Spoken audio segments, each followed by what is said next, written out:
Buenas tardes, por decir algo, ¿no? Muchas gracias por vuestra asistencia, pequeños y mayores, porque la tarde no está para mucho, ¿verdad? Pero bueno, ellos se lo merecen, porque han estado trabajando durante bastante tiempo con sus profesoras, con Mari Carmen y Luisa, para que nosotros aprendamos un poco de lo que ellos nos quieren enseñar.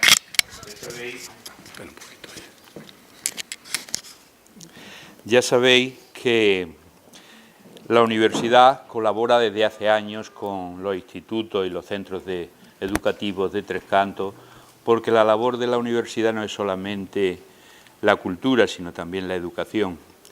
Y dicen que en África, cuando quieren educar a algún miembro de la tribu, no es solamente el hechicero y tal, sino que son todos los miembros de la tribu los que colaboran en esa educación. Un poco en esa estamos, es decir, que Tres Cantos tiene que colaborar con ellos, los profesores, y con los alumnos, en que la educación sea como ya es, una educación de élite.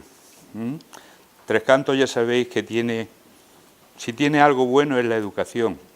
Y desde los que vivimos aquí ya 20 y tantos años, eso lo conocemos bien, y Antonio Osuna, que era también profesor, pues hizo mucho hincapié en el tema educativo. Este es el resultado, que tenemos unos institutos y unos chavales majísimos, etcétera, etcétera. Ya, ¿para qué me voy a enrollar? Bueno, lo primero que voy a presentaros, porque ya sabéis, el programa lo habréis visto, van a hacer contextualizar un poco el hecho histórico del Renacimiento y qué tipo de música se vivía en el Renacimiento.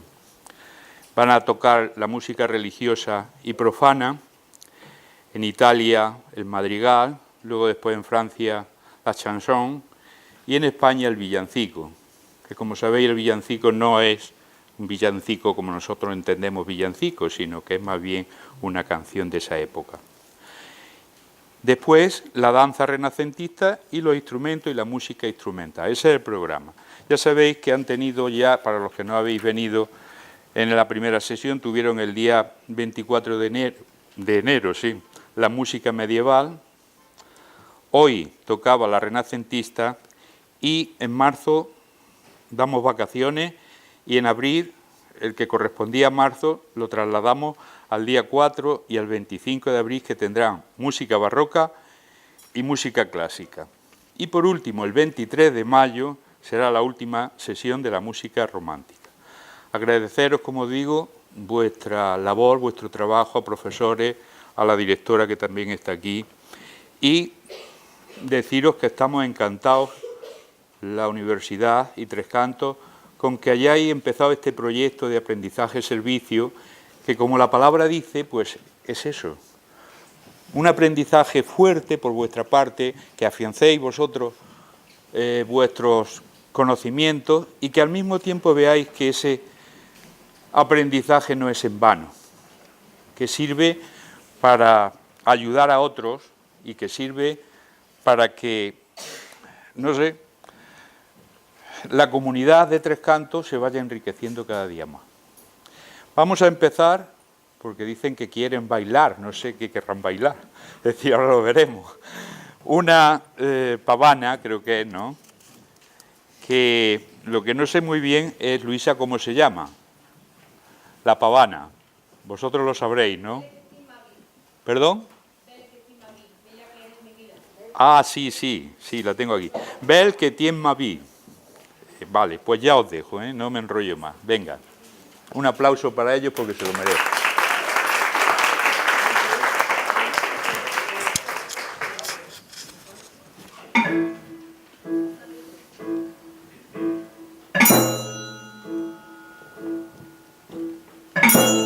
Ella es la otra profesora de música que trabaja con Luisa.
Oye, la conferencia esa que vaya a tener, ¿es abierto en el salón de actos? ¿Podemos asistir a alguno o no?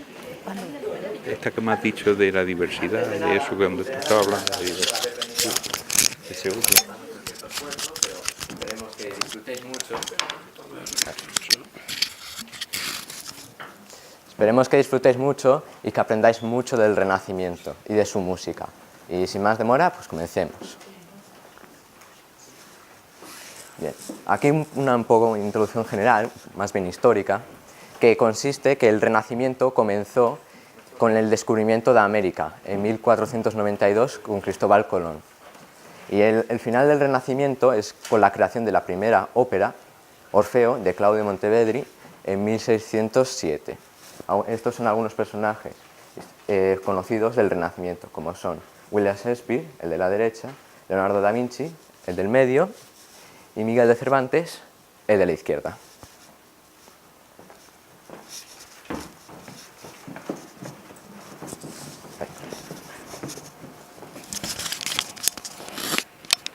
Son muchos cambios los que hubo en esta nueva época. Cada uno de ellos tiene mayor o menor importancia. Ahora voy a poner unos ejemplos que son la edad de los descubrimientos, el Copérnico y el... ¿Otra vez? Son muchos cambios los que hubo en esta nueva época. Cada uno de ellos tiene mayor o menor importancia y ahora mismo voy a poner unos ejemplos. La edad de los descubrimientos, el Copérnico y el heliocentrismo, y la crisis religiosa y la guerra en Europa, la consolidación de la burguesía y el triunfo de los estados modernos y, por último, la invención de la imprenta.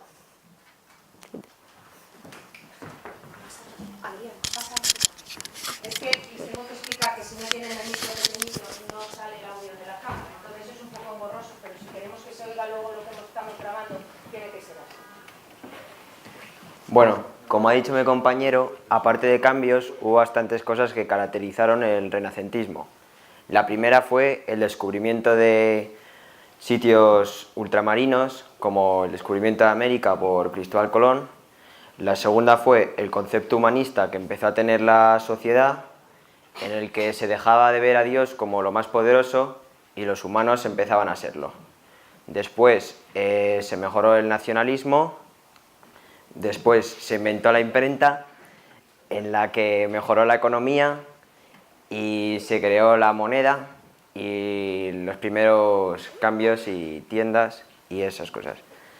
Y por último, el artista empezó a verse como algo más valorado y empezaron a estudiar cosas sobre pasados artistas.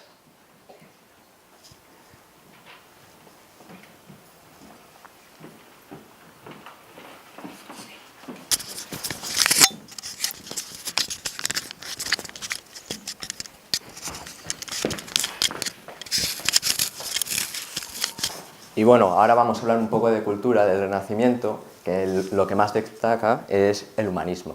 El humanismo era básicamente la idea de que el humano era el centro del universo, lo que se conoce como antropocentrismo.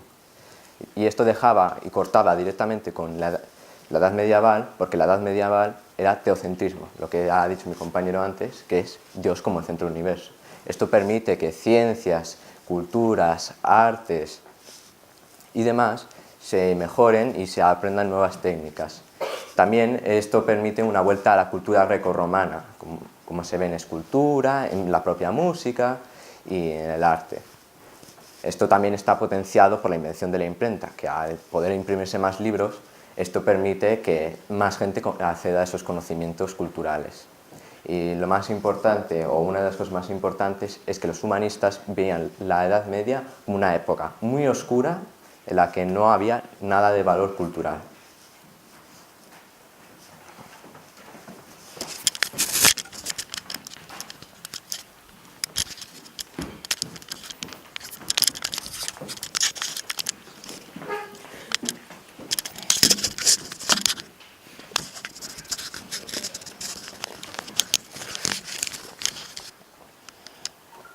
Bueno, y una de las obras más importantes del Renacimiento, a veces considerada como su símbolo, fue El hombre de Vitruvio, un dibujo realizado por Leonardo da Vinci en 2 posiciones sobreimpresas de brazos y piernas, inscrito dentro de un cuadrado y un círculo.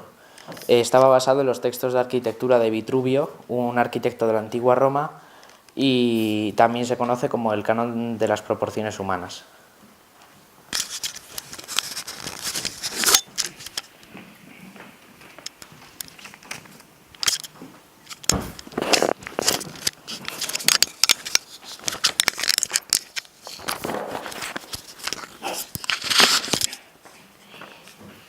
El contexto musical. La producción musical aumentará impulsada por la idea de los humanistas y por la imprenta. La música crece y los músicos se especializan. La música profana e instrumental alcanzará un mayor desarrollo gracias al espíritu humanista. Hay una evolución de la notación de la música y por eso hay un mayor desarrollo de la figura del compositor.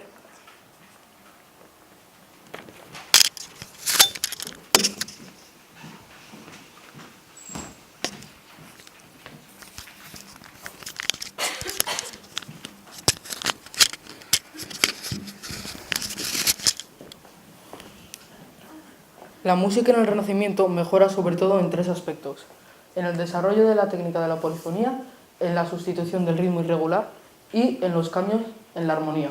En el desarrollo de la técnica de la polifonía aparecen las 4 voces que llegarán a nuestros días, las que son soprano, contralto, tenor y bajo. Aparte de esto, se desarrollan 2 nuevas técnicas. Una de ellas es la contrapuntista, en las que las voces van de manera independiente. La otra es la homofónica, en las que las voces siguen el mismo ritmo. En la situación del ritmo irregular se abandona completamente el ritmo irregular que existía en la Edad Media y se establece un ritmo regular, que todos siguen el mismo ritmo. Aparte de esto, se establece también el pentagrama, que es el sistema de 5 líneas que podéis observar aquí en la imagen. Por último, están los cambios en la armonía, en los que voces a distancias de intervalos de terceras superpuestas van a empezar a ser introducidas por los compositores en sus obras.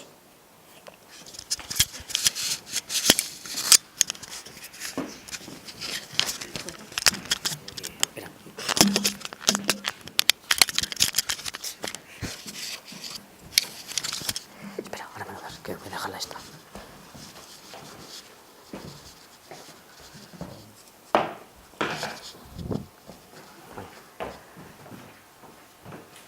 La música forma parte de la cultura y llega a ser un rasgo muy importante dentro de la educación de la nobleza. Saber tocar instrumentos y bailar era algo muy valorado. Como decía Baltasar de Castiglione, no será buen cortesano el que no sea además músico y sea capaz de tocar algún instrumento. Porque si lo pensamos bien, no hay mejor descanso para los trabajos y medicina para el espíritu que ésta. Los compositores más importantes eran contratados por los mecenas y por tanto mejoraban su consideración social. Incluso llega un punto en el que algunos compositores eran llamados autores geniales. Hola. Ayúdame.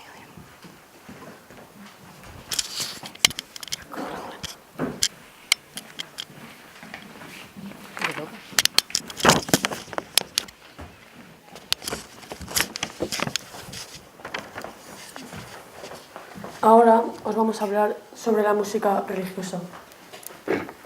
La Iglesia Católica durante el Renacimiento sufre las luchas internas que acabarán con su unidad religiosa en Europa.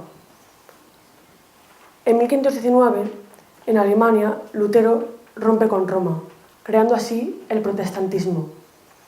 A este hecho se lo conoce como Reforma Protestante. Lutero consideraba la música como lo más importante después de la teología, ya que tenía una elevada formación musical. Como él bien decía, la música constituye el mejor alivio para un hombre preocupado, Gracias a ella, el corazón vuelve a estar contento, se reconforta y se renueva.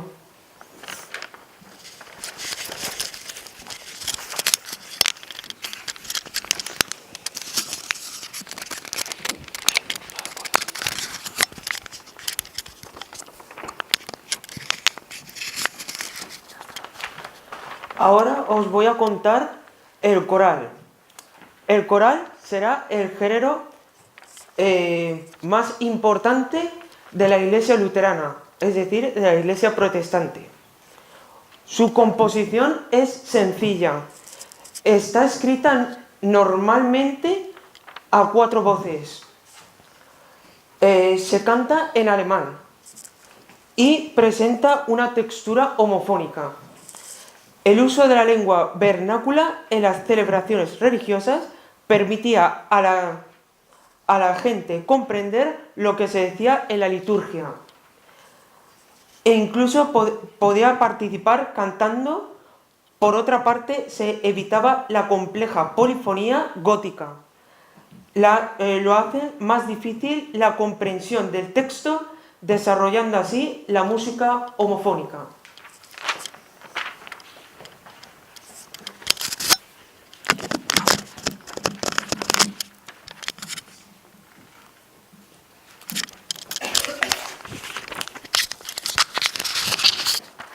A continuación, vamos a escuchar el coral Akenemesh, que quiere decir reconoce a mi Señor.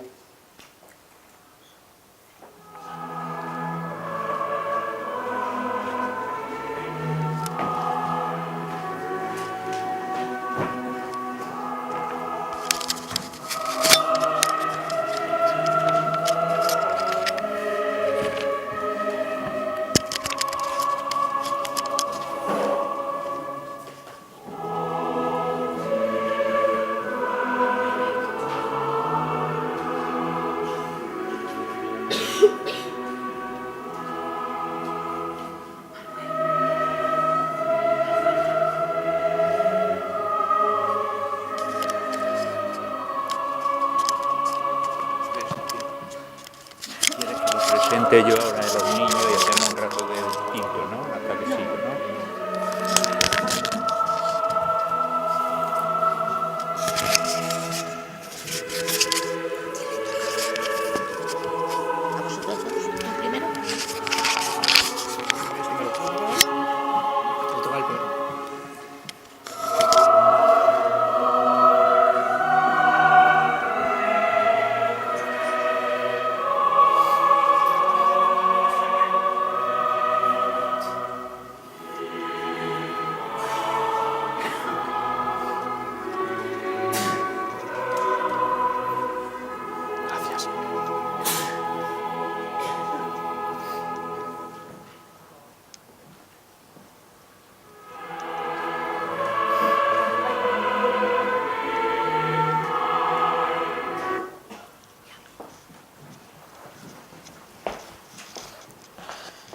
Aparte de la reforma luterana, deberíamos hablar también de la reforma anglicana, que fue el cisma entre la Iglesia anglicana y la católica.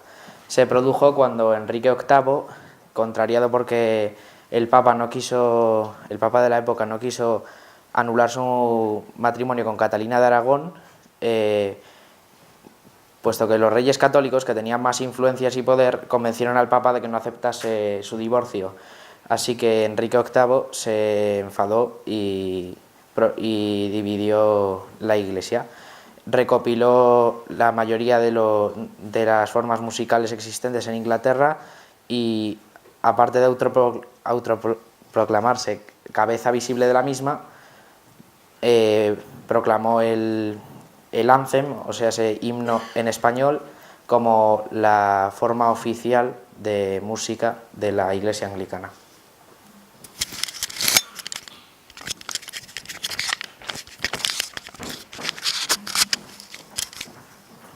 Bueno, pues con lo que acaba de contar mi compañero, la Iglesia Católica hace que se preocupe y hace unas reuniones para solucionarlo en una ciudad llamada Trento, que duró desde 1545 hasta 1563.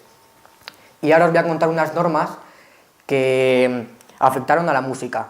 La primera fue seguir utilizando el latín en las celebraciones. La segunda fue evitar la polifonía compleja, ya pues, que no se entendía en los textos y nadie podía entenderlo.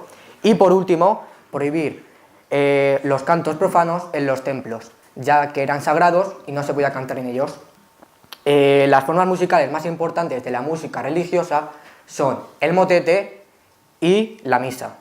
Y por último, los compositores más importantes de esta época son Tomás Luis de Vitoria y Pier Luigi de Palestrina.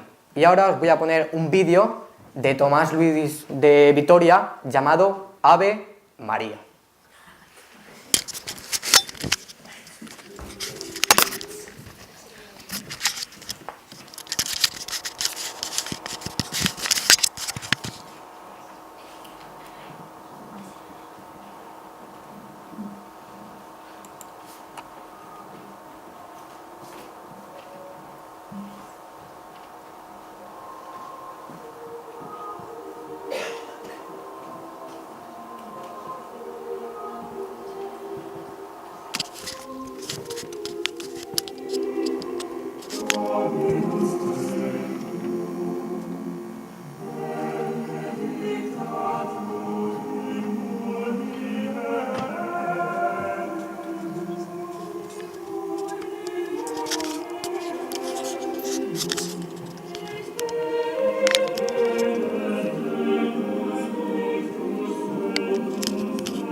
Ahora os voy a hablar de la música profana.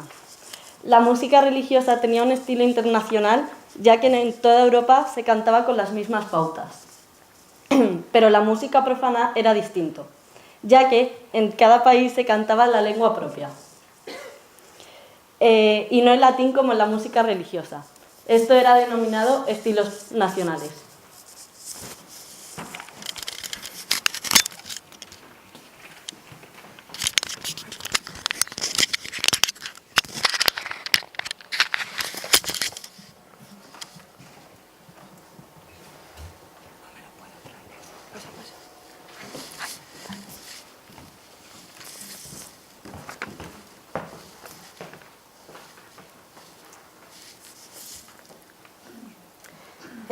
En Italia, el género más importante era el madrigal.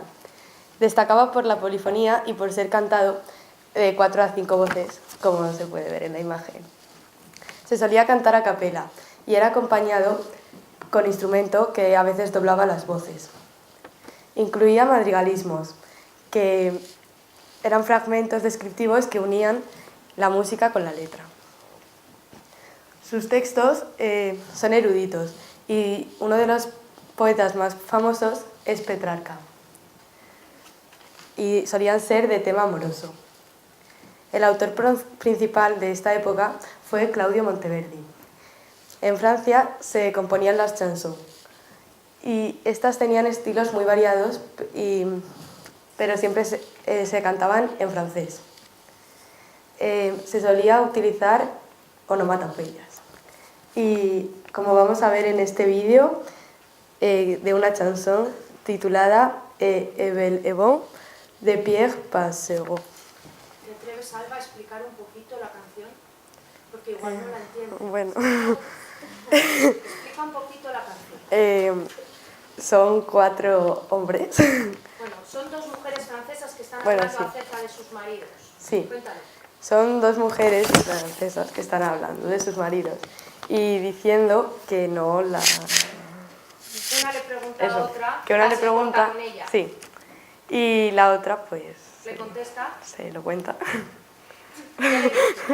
¿Quién la ayuda? ¿Quién la ayuda? ¿Qué le dice? Pues no me pega. Es bueno, pues no me pega. Sí, que es bueno. Hace las cosas de casa. Y da de comer a las gallinas. Sí. Y entonces vamos a oír cómo están las gallinas. Sí. Clocking, sí. Claro.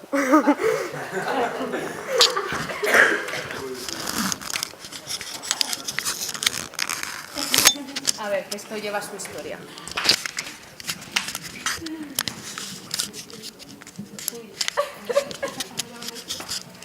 The second European madrigal is also from France. It's by Pierre Passereau and it's called Il est bel et bon.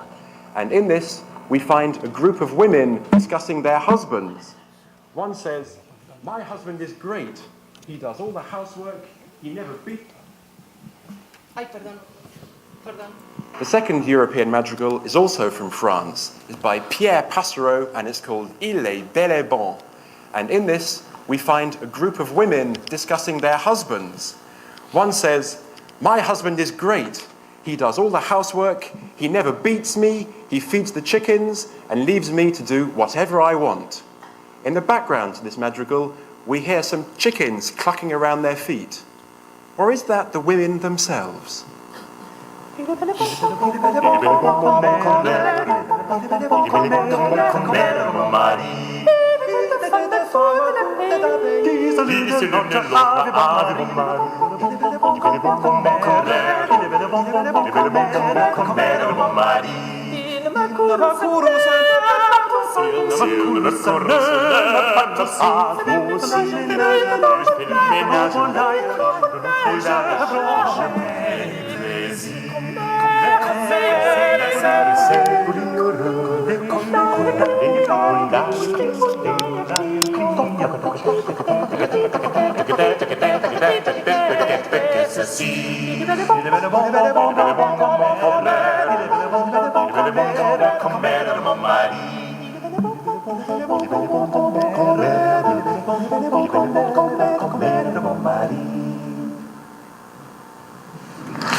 The second year.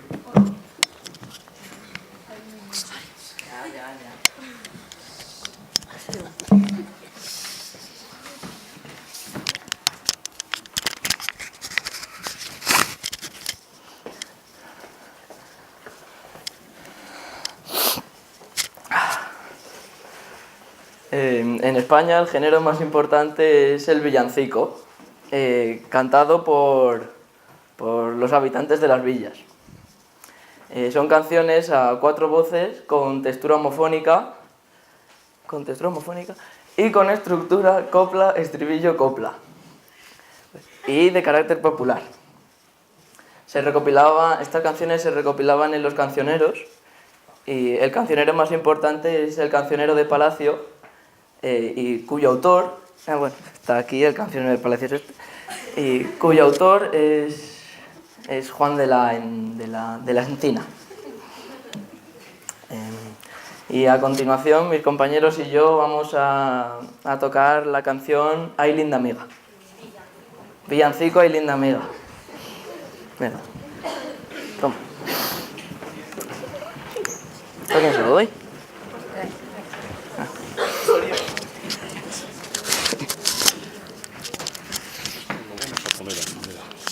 ¿A mí? No, lo vamos a poner aquí.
Bueno,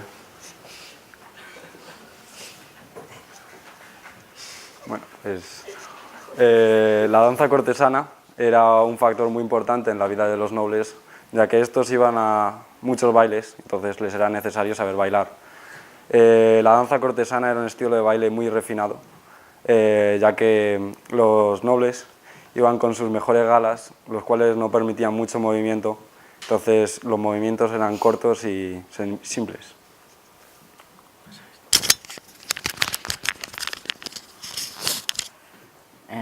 La música para bailar era casi siempre interpretada con instrumentos y a partir de este momento pues se empiezan a hacer los primeros libros de coreografías.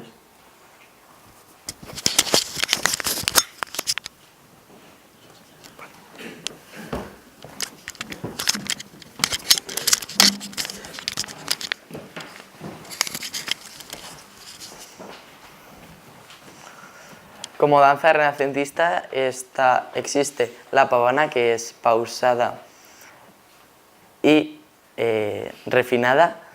La bailan los ricos nobles para que los demás les admiren al bailarlo.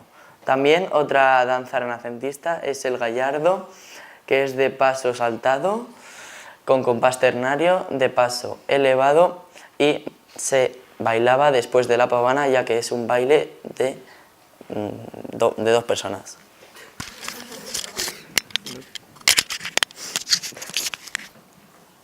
Otra sería el branle, que es un estilo de danza musical de origen francés. El movimiento principal sería el lateral y puede ser bailada en parejas o en un grupo, formando líneas o círculos.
A partir del siglo XVI, los instrumentos empiezan a agruparse por distintos criterios, lo cual lleva a que una sola familia de instrumentos pueda tocar todo el ámbito sonoro, pero diferenciándose en el timbre.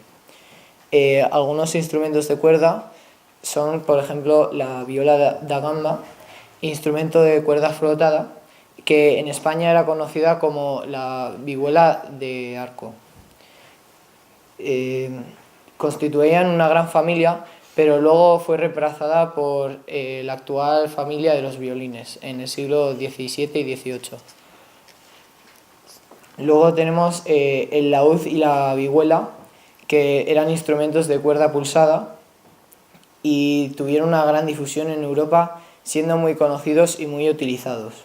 El laúd era casi obligatorio acompañando a las danzas. Un gran compositor fue John Dowland, que era inglés. La vihuela tenía origen español y era un instrumento aristocrático. Era utilizada en familias de alta posición social.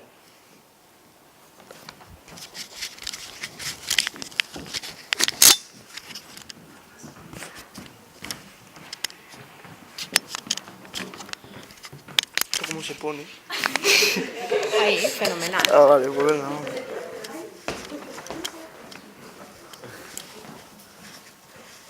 Vale. Pues como podemos observar, teníamos 3 tipos de instrumentos de cuerda pulsada. Uno de ellos era la spinetta, que era como una especie de piano pequeño que se ponía sobre una mesa, y su nombre posiblemente venía de la pulsación de cuerdas mediante una púa.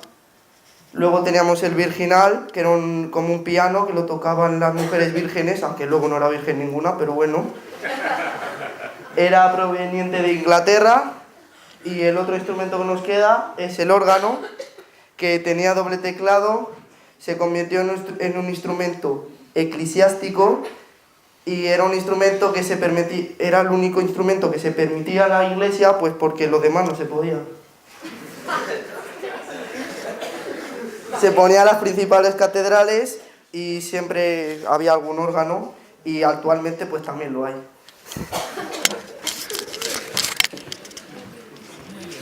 ¿A qué le doy?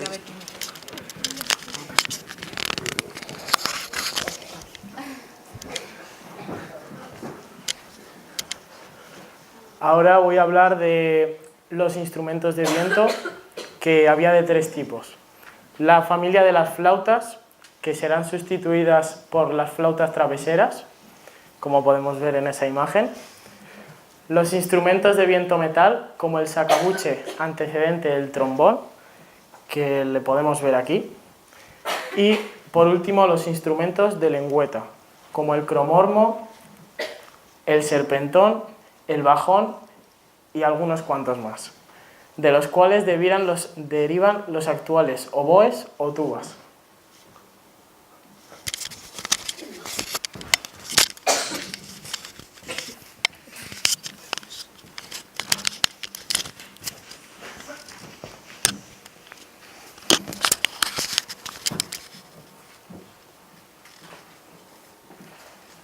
Los grupos musicales. Debido a que las orquestas aún no se habían creado y que la música debía interpretarse con los instrumentos que tenían disponibles, que son los que han dicho mis compañeros, los grupos musicales se clasificaban en música baja y música alta. Los de música alta estaban compuestos por instrumentos de mayor potencia y timbre más brillante, y se interpretaba al aire libre, dado que así se podía oír por todos. Mientras que los de música baja tenían una potencia más suave, bueno, más baja, y un timbre más suave. Y por ello, lo que no se podía interpretar en el exterior, se interpretaba en el interior. Ahora vamos a oír, supuestamente. Sí. Pongo o no te oyen. Di lo que vamos a oír. Ah, vale, venga, ahora. Lo digo. Vale. Una canción del Cancionero de la Colombina, que es una canción del Cancionero de la Colombina, que es Es un fragmento de música alta. Es un fragmento de música alta.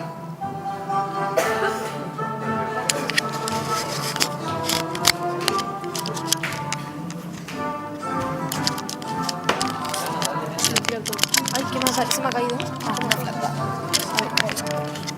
No, no, ah. La hoja no, dámela. La hoja que... Esta hoja. No, esta. ¿El qué? Pero si tengo que hablar. Se te escucha en el vídeo.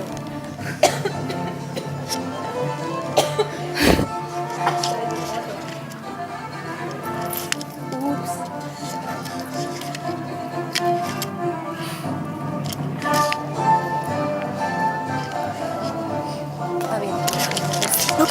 ya no.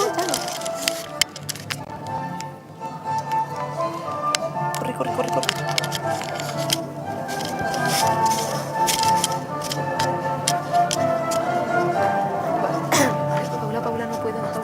Paula no puedo.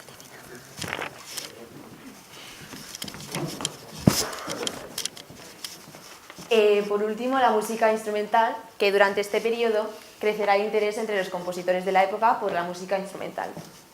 Por primera vez se compone música específica para los instrumentos. Esta música se desarrolla en el ámbito profano, ya que la Iglesia no permitía el uso de los instrumentos, excepto el del órgano. Formas instrumentales, como derivadas de modelos vocales, vinculadas a la danza como el suite, de carácter improvisatorio, que se improvisaba sobre una melodía dada o inventada a la música libremente, y las basadas en la variación, que en España se llamaban diferencias. Y por último, escucharemos el audio de las diferencias sobre la canción Guárdame las vacas del vihuelista español Luis de Narváez. Y antes de todo, gracias a todos por venir y pues eso. Ya. Dámelo, corre.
De este evento, sobre todo que merecen que por lo menos los conozcamos por su nombre.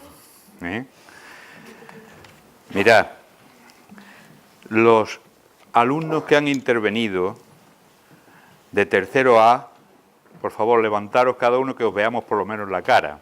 Ha sido Rubén Suárez y David Suárez, Luis Rodríguez Solano, Pablo Valverde, son de tercero A. De tercero B, Adrián Rodríguez, lo habéis hecho fenomenal, a mí me ha entusiasmado y yo soy un enamorado de la música, pero vuestros padres desde luego que están todavía más gordos que yo, ¿eh? Adrián Rodríguez, Alejandro Belíjar, Pablo Magallán y Manuel Montero. Magallón, bueno, pues lo he dicho mal, perdona, ¿eh? De tercero C, Álvaro González, Luis Delgado, Aitor del Barrio, Jorge Vargas y Antonio de Francisco. Muy bien, estupendo. Además tenéis una cierta soltura, ¿eh? Ante el público, no acoquináis, vamos. Y tercero D, Andrés Felipe, Rubén San, Jorge Trueba, José Antonio Sánchez, Jaime Lleras. Fenomenal. Que os vean las caras por lo menos, daros la vuelta, hombre. Y por último ya, tercero E, Paula Bragado, perdona, la ha cantado de maravilla, ¿no era la cantante? Sí. Dana Cepedo, ¿o cómo? Cejudo, perdón, si es que no lo había puesto bien. Alba Martínez, Jorge Patterson y Rubén Osorio. Laura Hernández, esa es que no me la ha apuntado la señora, ¿eh? La tenía apuntado. Muy bien, fenomenal, lo habéis hecho estupendamente y de verdad que os doy las gracias, os damos las gracias la universidad y el pueblo de Tres Cantos, porque los que no hemos tenido la suerte que habéis tenido vosotros de estudiar música, y ahora que esto se lleva, ya sabéis que ahora está muy de moda el tema del trombón, ¿eh? Había estado hablando ahí del trombón de varas y tal, pues ha sido una preciosidad. Yo soy un entusiasta personalmente de la música renacentista y estuve a punto de traeros, se lo voy a llevar allí al instituto, a Luisa y a Mari Carmen, pues un disco que también trabajamos aquí en cierto momento, creo que fue de Jordi Sabal, sobre Carlos V, que sabéis que Esperión, el grupo Esperión, ha trabajado. Jordi Sabal es un gran músico, quizás uno de los mejores que tengamos en España. Y cuando empezaron a hacer la serie aquella de Isabel la Católica, pues tienen otro disco, Esperión, del tiempo ese de Isabel la Católica, el Renacimiento. Y tanto el de Isabel la Católica como el de Carlos V os lo llevaré al colegio un día por si queréis o quieren los profes vuestros ponéroslo o poner algunas canciones, porque de verdad que la música renacentista es una maravilla. Me alegro de que nos hayáis hecho descubrir esta maravilla de música que muchos de nosotros no conocemos, de verdad. Gracias y os emplazo para el próximo día, que es ya en abril, ¿no? Alicia también, a ver, es que no la conozco. Alicia, hola, encantada. Sí, te he visto también, encantada. Encantado de conocerte, pero es que yo el que más conozco es a esta diablillo, que es mi amiga Luisa, que hemos compartido muchas cosas, ella y yo. Y Mari Carmen tampoco la conocía, o de vista solo por allí algunas veces. Bueno, nada más, no os cansamos. Ha sido una velada muy agradable, de verdad. Os tenéis que sentir orgullosos vosotros y vosotras, y los padres más todavía, porque los que tenemos hijos lo sabemos apreciar, ¿vale? Dejo el micrófono un poco a la directora o la jefa de la universidad, ¿eh? Presidenta, nada más. Oye, ¿dónde está? Solamente quería corregirle un poco a Pepe, y es que es Universidad Popular, para que no haya confusión, porque es Universidad Popular Carmen de Michelena, para que no tengamos luego problemas a la hora de cualquier cosa. Universidad solo. Entonces, muchísimas gracias por vuestra aportación, vuestro conocimiento, hemos disfrutado muchísimo y hasta la próxima vez. Muchas gracias a todos por la asistencia.